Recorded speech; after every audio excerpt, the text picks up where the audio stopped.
नमस्कार, बहुत बहुत स्वागत है आपका। आप देख रहे हैं कल की तैयारी। मैं हूं आपके साथ प्रशांत पांडे। एक ऐसा शो जहां पर हम आपको आज के बाजार का पूरा ब्यौरा देते हैं और इस आधार पर करवाते हैं आपकी कल के बाजार की विशेष तैयारी। जी हाँ, हमारे साथ मार्केट के दिग्गज एक्सपर्ट होते हैं जो मार्केट ट्रेंड्स को पकड़ते हुए, उनकी अहम बातों को देखते हुए आपके सामने कल क्या रणनीति रखनी चाहिए आपको और बाजार में इंडेक्स स्तरों से लेकर सेक्टर स्पेसिफिक स्तरों तक क्या अहम आपको तमाम कदम उठाने चाहिए, उन सभी के बारे में जानकारी देते हैं।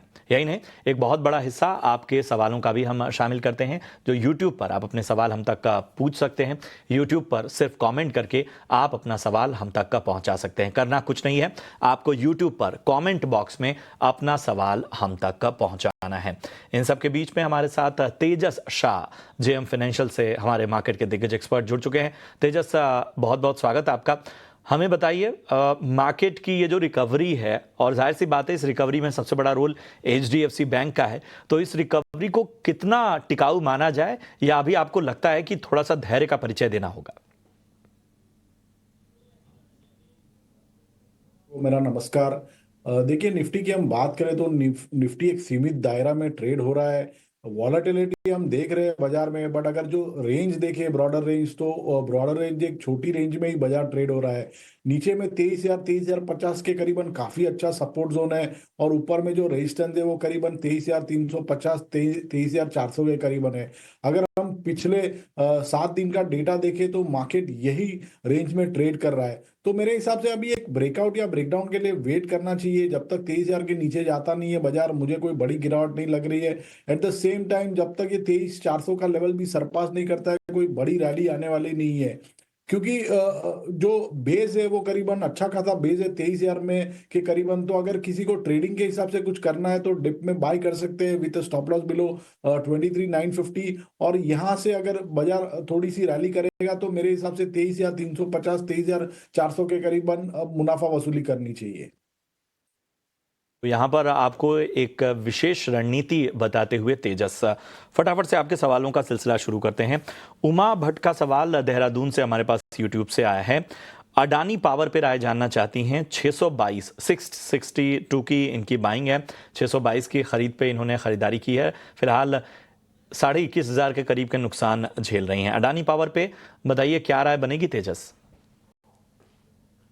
सबसे पहले तो मैं इनका नजरिया जानना चाहता हूं। अगर इनका लंबी नजरिया है, लंबी अवधि का, तो मेरे हिसाब से स्टॉक में बने रह सकते हैं। वीकली चार्ट पे एक अच्छा खासा bullish engulfing candlestick pattern form हुआ था लास्ट वीक में। तो पोजिशनली 445 का एक अच्छा स्तर है। जब तक 445 का लेवल ब्रेक नहीं होता है, मुझे लग रहा है स्टॉक यहाँ से रैली कर सकता है। और ऊपर में हम 570 से लेके 600 तक के लेवल देख सकते हैं। 600 का एक अहम स्तर रहेगा, जब तक पार नहीं होगा कोई बड़ी रैली नहीं आएगी। और नीचे में जो सपोर्ट है वो करीबन 445 के करीबन है। जब तक ये पोजिशनली ब्रेक नहीं होता है, यहाँ से स्टॉक रैली कर सकता है। लंबी अवधि का थोड़ा नजरिया रखिए, हालांकि आपका 2 से 3 महीने का ही नजरिया है, लेकिन इसको अगर आप बढ़ाते हैं तो ज्यादा बेहतर होगा। सुमित कुमार पटना बिहार से अपना सवाल इन्होंने भेजा है। अशोक लेलैंड पर राय जानना चाहते हैं और 207 के स्तर पे इन्होंने खरीदारी की है, 207। बताइए, अब इनके भाव के आसपास ही है, क्या करना चाहिए? मेरे हिसाब से अगर अशोक लेलैंड की बात करें तो ये स्टॉक ने करीबन 200 202 के करीबन अच्छा खासा बेस बनाया है। तो जब तक ये 200 के ऊपर ट्रेड कर रहा है, मुझे लग रहा है कि ये स्टॉक में बने रख सकते हैं। एट द सेम टाइम ऊपर में 215 220 के करीबन काफी स्ट्रॉन्ग रेजिस्टेंस जोन है। जब अगर ये 215 220 का अगर स्तर पार करता है तो ही एक अच्छा खासा मोमेंटम आएगा स्टॉक में। अदरवाइज एक सीमित दायरे में स्टॉक ट्रेड करेगा। नीचे में बेस रहेगा 200 का और ऊपर में रेजिस्टेंस रहेगा 220 का। ठीक है, तो ये है राय आपको मिलती हुई। चलिए बढ़ते हैं आगे। अगला सवाल हमारे दर्शक मैथिली ने पूछा है। PNB यानी पंजाब नेशनल बैंक पर तेजस राय जानना चाहती हैं। 92 की इनकी बाइंग है, 6 से 12 महीने का यानी लगभग 1 साल का नजरिया ये लेकर चलना चाहती हैं। बताइए PNB पे क्या रणनीति रखनी चाहिए? देखिए, PSU बैंक्स में हम देखेंगे तो पिछले काफी दिनों से स्टॉक्स में PSU स्टॉक्स में प्रेशर आ रहा है। और पीएनबी में भी अगर देखेंगे तो ऊपरी स्तरों से हमने 105 107 लेवल से काफी जोरदार गिरावट देखी है। एट द सेम टाइम 92 94 ये स्टॉक का बेस है, तो मेरे हिसाब से पोजिशनली अगर इन्होंने खरीदी की है तो 90 का एक स्टॉप लॉस लगा के होल्ड कर सकते हैं। जब तक ये 90 के नीचे जाता नहीं है कोई भारी गिरावट नहीं आ सकती है। और एट द सेम टाइम ऊपर में अगर इनको 105 107 का लेवल मिलता है तो वहां पे वो मुनाफा वसूली कर सकते हैं। ठीक है। अगले दर्शक प्रवीण हैं, प्रवीण पवार, और इन्होंने ल्यूपिन पे राय जाननी चाहिए। 763 763 के भाव पे इन्होंने खरीदारी की है। इनका नज़रिया शॉर्ट टू मीडियम टर्म का है, 6 से 9 महीने ये स्टॉक में बने रहना चाहते हैं। ल्यूपिन कैसा लगता है तेजस आपको? देखिए क्योंकि इनका लंबी अवधि का नजरिया है, चार्ट स्ट्रक्चर लंबी अवधि के लिए काफी अच्छा है। 1900 1950 के करीबन स्टॉक का एक अच्छा खासा बेस है, तो मेरे हिसाब से 1900 के लेवल से बने रह सकते हैं। आने वाले दिनों में मुझे लग रहा है ये स्टॉक आउट परफॉर्मेंस दिखा सकता है, और इसका जो प्रीवियस रीसेंट स्विंग हाई था 2400 का, वहां तक ये स्टॉक जा सकता है। तो मेरे हिसाब से 1900 के स्टॉप लॉस से बने रह सकते हैं और लक्ष्य रहेगा 2400 का। बढ़ते हैं आगे। एक और हमारे दर्शक हैं जिन्होंने पटना से अपना सवाल हम तक पहुंचाया। सुमित नाम है इनका। आईटीआई लिमिटेड पे राय जानना चाहते हैं। इनकी बाइंग प्राइस एक बार तेजस बता देता हूं, 507 के स्तर पे इन्होंने खरीदारी की हुई है। थोड़ा ऊपरी स्तरों पर इनकी खरीदारी है। पूछ रहे हैं होल्ड करूं या एग्जिट कर लेना चाहिए? देखिए मेरे हिसाब से जो चार्ट का स्ट्रक्चर है काफी वीक है, स्टॉक में एक भारी गिरावट देखी हमने 580 से, तो अभी ये लेवल पे तो निकलना मुनासिब नहीं रहेगा। एक स्टॉप लॉस लगा सकते हैं 325 का और बने रह सकते हैं। और यहाँ से अगर कोई पुल बैक रैली आती है करीबन 430 440 के करीबन, तो वहां पे उनको एग्जिट करना चाहिए। तो 325 के स्टॉप लॉस से बने रह सकते हैं और 430 440 के करीबन लॉन्ग पोजिशन लिक्विडेट कर सकते हैं। ठीक है, तो ये है राय आपको आईटीआई लिमिटेड पे मिलती हुई। शिवेंद्र सिंह हमारे अगले दर्शक हैं और इनका सवाल ओला इलेक्ट्रिक पे है। और ऊपरी स्तरों की इनकी खरीदारी और इनके भाव का आधा हो चुका है। स्टॉक का 140 के भाव पे इन्होंने खरीदारी की हुई है। बताएं क्या करना चाहिए तेजस ओला इलेक्ट्रिक में? देखिए ओला इलेक्ट्रिक का चार्ट स्ट्रक्चर वीक है, लोअर टॉप लोअर बॉटम के फॉर्मेशन बना रहा है। स्टॉक अपनी जो छोटी अवधि और लंबी अवधि की जो मूविंग एवरेजेस है उसके कंसिस्टेंटली नीचे ट्रेड कर रहा है। यहाँ से अगर कोई पुल बैक रैली आती है और स्टॉक करीबन 85 90 के बीच में अगर जाता है, तो मेरे हिसाब से ये स्टॉक में से एग्जिट करना ही मुनासिब रहेगा। तो लेवल्स का ध्यान रखिए और वहां से एग्जिट करने की आपको सलाह मिलती हुई। बढ़ते हैं आगे। एनबीसीसी पे हमारे एक दर्शक हैं, उनका सवाल है। हालांकि उन्होंने नाम अपना बताया है, हाँ नाम भी बताया है उन्होंने। प्रद्युम्ना त्यागी इनका नाम है और एनबीसीसी के 141 शेयर हैं। इन्होंने 126 के आसपास खरीदारी की हुई है। 126 के भाव पे ऊपरी स्तरों की इनकी खरीदारी है। एनबीसीसी 126 की बाइंग नजरिया इन्होंने नहीं बताया है, क्या करना चाहिए तेजस? देखिए एमबीसीसी की अगर बात करें, अगर इनका लंबी अवधि का नजरिया है तो स्टॉक में बने रह सकते हैं। एक ट्रेलिंग स्टॉप लॉस इनको लगाना पड़ेगा 85 का। जब तक ये स्टॉक 85 के ऊपर ट्रेड कर रहा है, मुझे लग रहा है यहाँ से एक रैली हो सकती है स्टॉक में। एट द सेम टाइम 104 105 इसका एक अहम स्तर है। जब तक ये बड़ा रेजिस्टेंस निकालेगा नहीं, कोई बड़ी रैली आने की पॉसिबिलिटी लग नहीं रही है। सो 85 के स्टॉप लॉस से बने रह सकते हैं फॉर अ टारगेट ऑफ 105 106। अगर 105 106 का लेवल सरपास होगा तो स्टॉक 120 121 तक जा सकता है। अगले दर्शक का सवाल लेते हैं। यूट्यूब पर ही इन्होंने पूछा है, वोडाफोन आइडिया के बारे में राय जानना चाहते हैं। एक बार मैं बाइंग प्राइस बता दूं, 8.5 रुपए के आसपास इन्होंने खरीदारी की हुई है और पूछ रहे हैं कि कितना समय देना चाहिए स्टॉक को। बताएं। इनका नाम सौरभ समदहिया है। बताएं तेजस क्या करना चाहिए? देखिए वोडाफोन में हमने एक लगातार गिरावट देखी थी, लेकिन स्टॉक ने करीबन 7 7.5 के करीबन बेस बना के अभी एक अच्छी खासी रैली देखी है। तो स्टॉक में एक ट्रेलिंग स्टॉप लॉस लग के खड़े रह सकते हैं।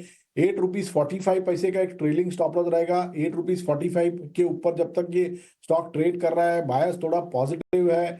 11 रुपए का एक मेजर हर्डल है जो करीबन इसकी 200 दिन की मूविंग एवरेज है। 200 दिन की जब तक मूविंग एवरेज सरपास नहीं करेगा, कोई बड़ी रैली दिख नहीं रही है स्टॉक में, तो मेरे को लग रहा है 8.45 के स्टॉप लॉस से बने रह सकते हैं और टारगेट रहेगा 11 रुपए का। तो यहाँ पर बने रहने की आपको सलाह, 11 रुपए तक के लक्ष्य जो है वो आने वाले समय में आपको नज़र आ सकते हैं। हमारे अगले दर्शक का सवाल लेते हैं और इनका नाम प्रवीण है। इन्होंने राइट्स पे राय जाननी चाहिए। इन्होंने 50 शेयर लिए हुए हैं 340 के भाव पे। बताइए तेजस, क्या करना चाहिए? इनकी खरीदारी काफ़ी ऊपरी स्तरों की है। लगभग 100-120 रुपए ऊपर इन्होंने परचेजिंग की हुई है 340 के स्तर पे राइट्स में। देखिए, राइट्स का अगर चार्ट स्ट्रक्चर देखेंगे तो काफी वीक है। स्टॉक लगातार लोअर टॉप लोअर बॉटम बना रहा है, both on a daily and weekly chart. तो मुझे तो नहीं लग रहा है कि इनका भाव आएगा। मेरे हिसाब से यहाँ से कोई पुल बैक रैली आती है और स्टॉक अगर 285 290 के करीबन जाता है तो मेरे हिसाब से ये स्टॉक में से भी एग्जिट करना चाहिए। चलिए एक और सवाल ले लेते हैं। हमारे साथ टाटा स्टील का सवाल जितेंद्र सिंह हमारे एक दर्शक ने पूछा है। 400 शेयर है 162 की रेट पे, क्या करना चाहिए? जरा फटाफट से बताइए तेजस। टाटा स्टील, देखिए, टाटा स्टील एक लॉन्ग टर्म सपोर्ट के करीबन है। अगर इनका लंबी अवधि का नजरिया है तो 120 रुपए के स्टॉप लॉस से बने रह सकते हैं। मुझे लग रहा है ये स्टॉक में एक रिवर्सल इंडिकेशन आया है डेली चार्ट पे। और पोजिशनली मुझे लग रहा है ये स्टॉक अगर इनका 6 से 12 महीने का अवधि का रहेगा तो 145 से लेके 150 तक के लेवल देख सकते हैं स्टॉक में। बिल्कुल। तो ये है राय टाटा स्टील पर आपको मिलती हुई। चलिए, समय सीमा कम है इसलिए इतने ही सवालों को हम शामिल कर पाए हैं, लेकिन आप अपने सवाल हम तक भेजते रहिए, हम आगे भी चर्चा में शामिल करेंगे। चलिए बढ़ते हैं आगे और अब जानते हैं कि कल आपको आखिर किन इवेंट्स पर नजर रखनी चाहिए। मेरी सहयोगी रक्षा रावत आपको बता रही हैं कल के इंपॉर्टेंट ट्रिगर्स। जी रक्षा। जी, तो देख लेते हैं कि कल के लिए मार्केट के इंपॉर्टेंट क्यूज़ क्या होने वाले हैं, यानी कल के बाजार में आपको किन किन इवेंट्स पर नज़र बनाकर रखनी है। सबसे पहले बात करेंगे ग्लोबल मार्केट्स की, तो यहाँ पर यूएस में जॉबलेस क्लेम डेटा आने वाला है। यूरोप की बात करें तो यहाँ पर कंज्यूमर कॉन्फिडेंस का डेटा आने वाला है। भारतीय बाजारों की बात कर लेते हैं तो यहाँ पर निफ्टी की वीकली एक्सपायरी होने वाली है। कॉर्पोरेट एक्शन के तौर पे देखें तो दो कंपनियां हैं जो कि अपनी बोर्ड मीटिंग करने वाली हैं फंड जुटाने को लेकर, तो इरेडा और बैंक ऑफ इंडिया इसमें शामिल है।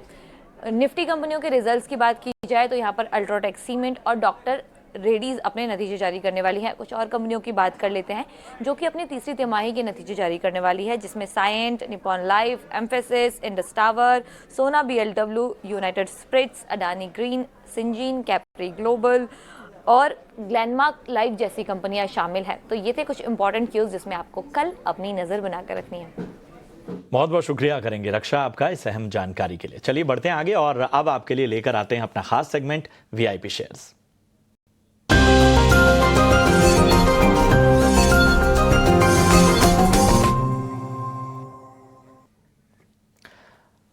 और हमारे साथ तेजस बने हुए हैं। तेजस बताएं, इस वोलेटाइल मार्केट में आखिर कहां पर फोकस कर रहे हैं आप? तो मेरा जो पहला ट्रेडिंग स्टॉक है वो है मारुति लिमिटेड। ऑटो सेक्टर को स्टॉक बिलोंग करता है और ये स्टॉक में हमने एक अच्छा खासा कंसोलिडेशन देखा है from the month of October to December. और उसके बाद जनवरी के फर्स्ट वीक में हमने एक स्टॉक में एक फ्रेश ब्रेकआउट देखा था, रेक्टेंगल पैटर्न ब्रेकआउट। और स्टॉक जो है पिछले काफी दिनों से हायर टॉप हायर बॉटम की फॉर्मेशन बना रहा है। प्लस इसकी जो 200 दिन की मूविंग एवरेज है उसके ऊपर भी कंसिस्टेंटली ट्रेड कर रहा है। तो ब्रेकआउट तो ऑलरेडी हो चुका है और जो ब्रेकआउट हुआ है काफी अच्छे वॉल्यूम के साथ हुआ है।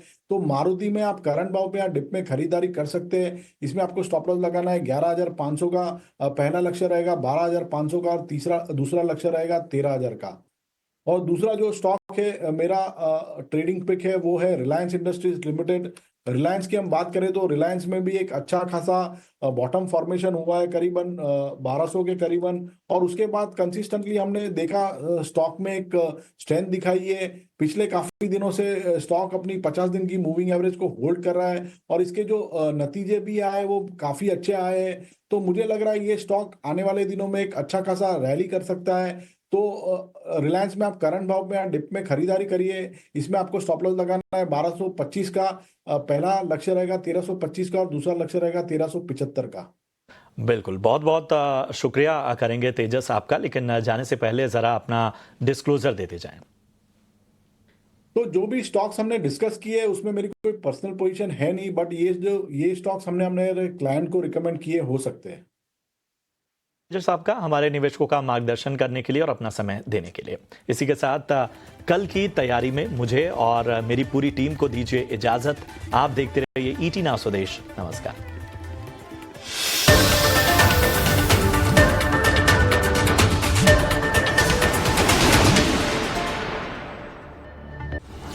in association